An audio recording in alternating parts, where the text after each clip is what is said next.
So, ano, Mama, sa transport, may maidadagdag ka pa ba? Si Mama kasi nasa Pilipinas. Seryoso, ano yung mga gusto natin na sana meron dyan? Kayo, lagi kayong pamilya, lagi kayong lumalakad, Oo. di ba? Tawag kayo ng kalye. Ano yung hinuhope nyo na sana meron pa? Sana yung mga parking, hindi kailangan lagi may parking boy na every time 20-20. Wala yun dito. Yan, pag hindi ka nagbigay, Puntahan mo ang eh, gulong 20 mo. pesos.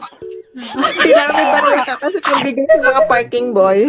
Kasi ikaw na matatakot. At yung napapanood pa namin na nag-viral, yung may panghampas yung naglilinis ng ng salamin diyan sa, 'di ba, traffic. May hawak na tubo. Pag hindi ka pumayag na linisan, kakampasin ka lang. Ang gano'n, sa Maynila.